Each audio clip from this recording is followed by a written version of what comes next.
Come along, Sarah. We don't want to be late. Yes, hurry up, Sarah. Why did you get us up so early, Father?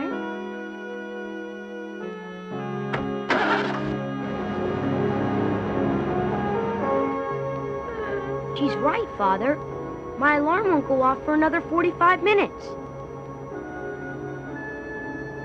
Uncle Ahmed's plane is arriving early, and we need to make a stop to get gasoline. But I didn't even get to have Mother put ribbons in my braids, and I wanted to look special for Uncle Ahmed. I've never met him before, you know. You do look special, even without ribbons. And anyway, you have already met him, Sarah. But you were just a baby, so you don't remember. I was old enough. I remember him. Why has he been gone so long? Well, he works at a refinery where they make gasoline for stations just like this all over the world. That's why he has been gone so long, Sarah. Because Uncle Ahmed makes gasoline? No. I mean because he's a very busy person, and it's difficult for him to leave his work. Uncle Ahmed must be very important if he makes gasoline for the whole world. He doesn't mean that Uncle Ahmed makes the gasoline. Well, if he doesn't make it, where does it come from? Later, Sarah. Now we've got to hurry, and I need to concentrate. We don't want to be late. Nobody ever answers my questions.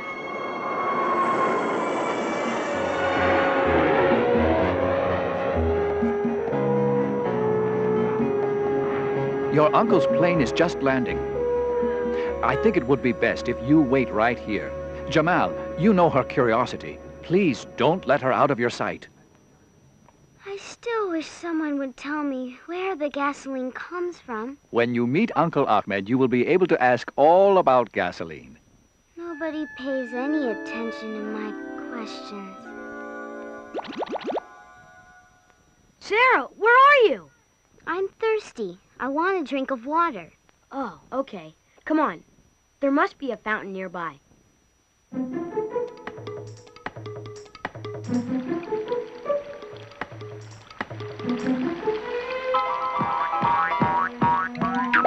Excuse me. We're expecting some very important guests. I have coffee to brew and dates to pick, and I'm a very, very busy coffee pot. Oh my, you're here. But you're a bit early. Well, never mind. Come, don't dawdle. We've got a lot to do. Come along now.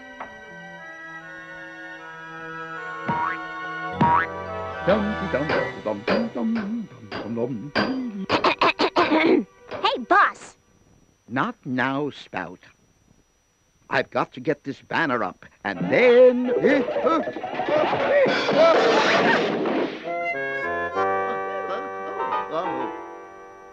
Oh, hello.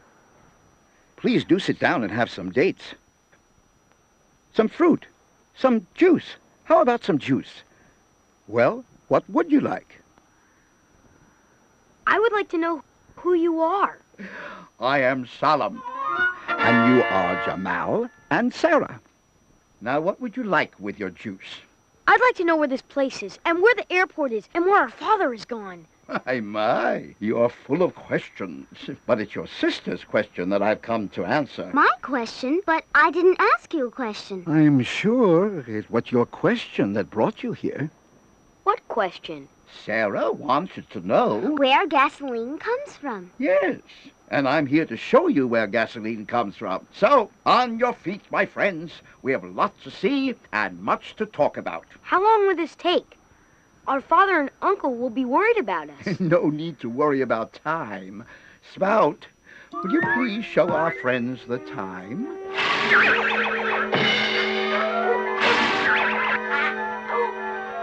Oh my, what is this? That is an hourglass. It's what our grandfathers used to tell the time.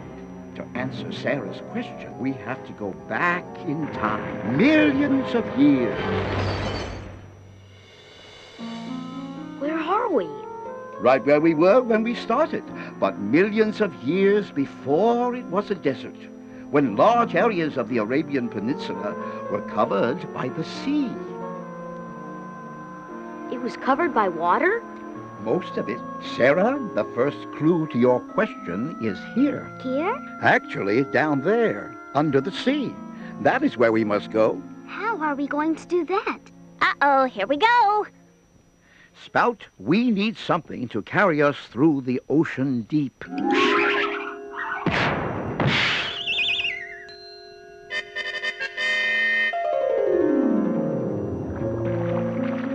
Many of the plants and animals that lived in the sea were very much like those we see in the ocean today.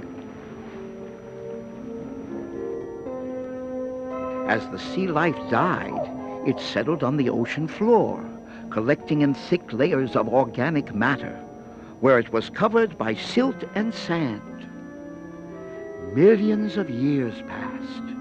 The earth changed. The oceans receded, leaving behind thousands of miles of dry seabed.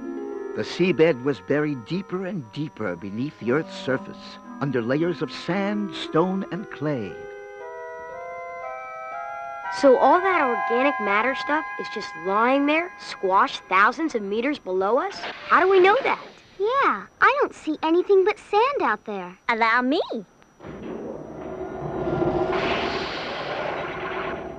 What is it? Let me see. It looks like a picture of an insect carved in a rock. That's a fossil, a small sea creature that has been embedded in stone. Fossils like this one help scientists locate areas where there may be deposits of organic matter. What does all this have to do with gasoline? Patience, little one. We have many millions of years yet before we come to the part about the gasoline. First, we have to wait for things to finish cooking. Cooking?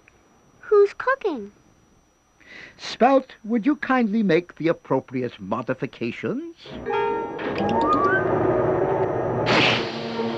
Down here, deep in the earth where the organic matter has decayed, it gets very hot. After millions of years, the heat and pressure change the organic matter. Like when your mother mixes different ingredients in a batter and puts it in the oven to bake. After a while, the heat in the oven changes the ingredients, and they come out of the oven different from when they went in, like a tray of cookies. The heat turns the organic matter into gasoline, right? No. After millions of years under intense heat and pressure, a huge deposit of crude oil is formed. So there you are. Now it's up to man to do the rest. What do you mean, the rest? Yes, this shows us where crude oil comes from, but how do they find it? Special machines sent out hundreds of sound waves through the earth, which form images of where the oil could be. And with the help of special computers, scientists Can find where oil is. But I asked about gasoline. My. Of course, I see your point. Well, for that, we will just have to return to our own time. Over here. Solomon, look! What is it? It's a drilling rig. Can we go see it? Only if you're very careful. These rocks may be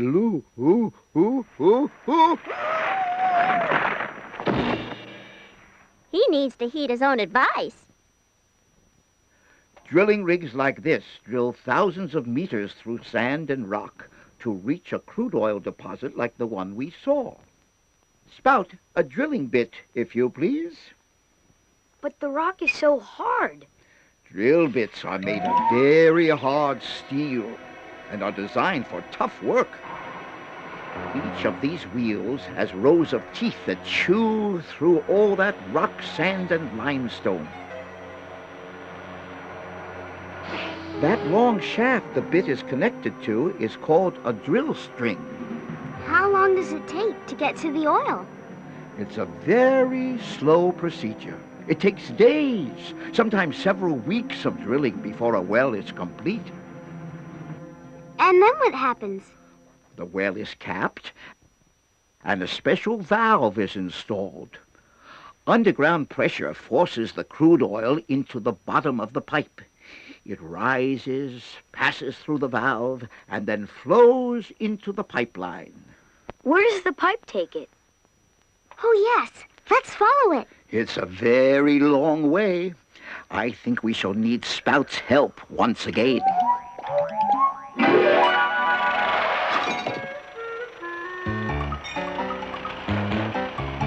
How much farther, Solemn? Not much. Look there. Is this it? The place where gasoline comes from? Not quite. This place is known as a gas oil separation plant. You see, when it comes from the well, crude oil contains gas which must be removed. Is that what's in those tanks? That's right. The crude oil flows into the feeder pipe. Then it's processed to separate the gases. What happens to the gas? There is just no end to your curiosity. Some of it is used as cooking fuel. Some is used in industry for welding, or fuel for machines and equipment. And a lot of it is used in colder climates to heat homes and businesses.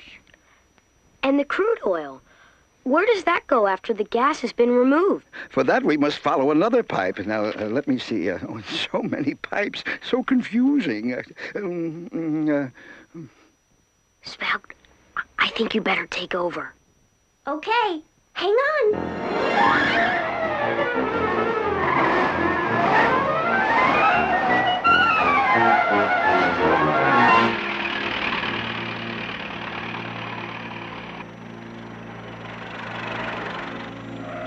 Here we are at the turning point in our journey.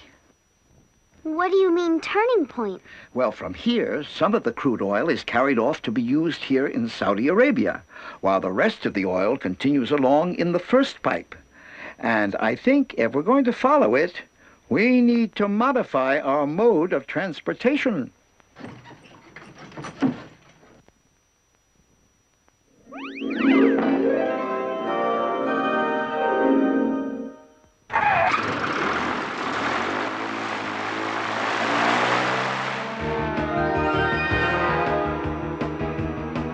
East-West Pipeline.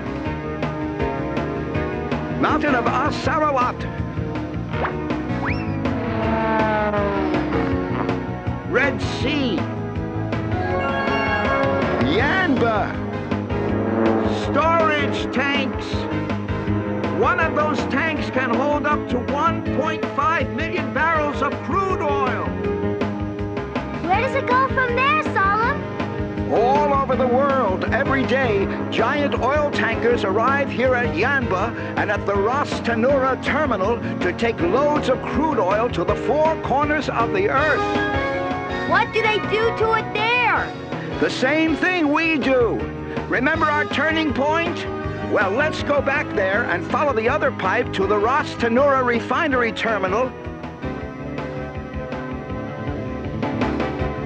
Hold on to your hats.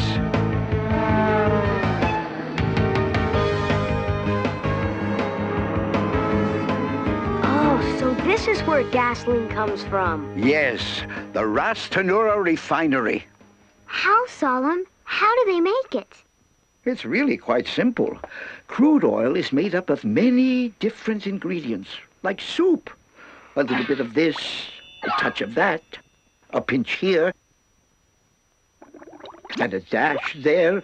Oops, not too much. And there you have it, crude oil. Ugh. Soup was just an example. I wanted you to see that there are lots of things in the crude oil. To make gasoline, these ingredients must be separated. But they're all mixed up. Very observant. But scientists and engineers have found a way to do that. The crude oil enters this distillation tower and is heated until the different ingredients separate and are removed through those pipes along the side.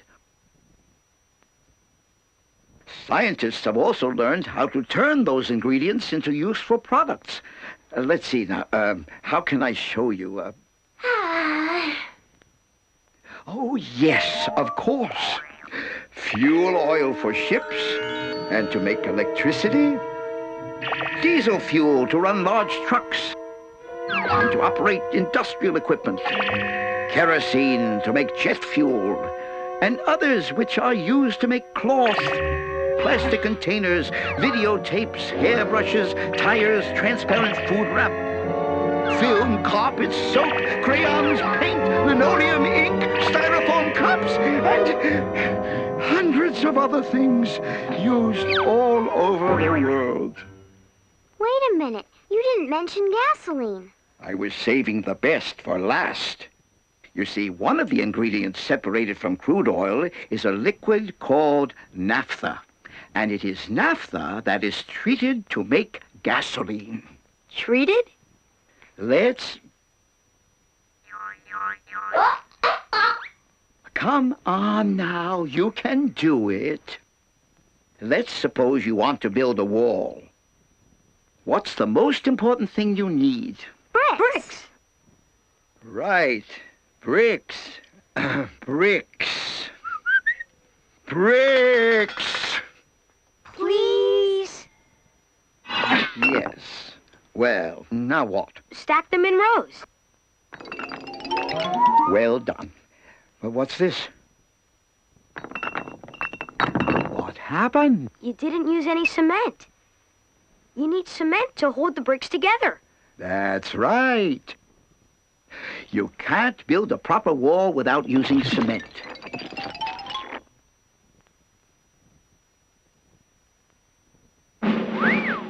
The same thing is true with gasoline. Naphtha is the main ingredient. Its molecules are like the bricks, but it must have other chemicals added to make it work properly. This is the blending area. It's where the different chemicals are measured and added to the naphtha, and after that... It's gasoline! It's gasoline now, isn't it, Solemn? Yes, Sarah, now it's gasoline. Ready for delivery. Tanker trucks like this one arrive at the loading terminals to be filled with gasoline. They deliver their cargo to our gas stations. Gasoline is a very important part of the growth and development of our country. It enables goods to be transported. It helps Father get to work It gets us to school. and lets us visit our friends and relatives. It enables the government to provide public service. And it supports trade and business. So, little Sarah, now do you know where gasoline comes from? Yes, but it's very complicated. It takes millions of years for crude oil to be formed, and over a lifetime to learn how to locate and process it. Spout, let's show... Spout? Spout! Spout! Spout! Spout! Spout! Jamal! Sarah! Jamal! Jamal! Sarah! Children! Children! Wake up! Here's Uncle Ahmed. Jamal, Sarah, say hello to your uncle. My goodness, you're both so grown up. I can tell we're going to have a wonderful visit. Your father tells me you have many questions about gasoline, especially you, Sarah. Here, this is for you. Let's see now. Well, it all began right here in the desert, millions and millions of years ago, before it was a desert. Large areas of the Arabian Peninsula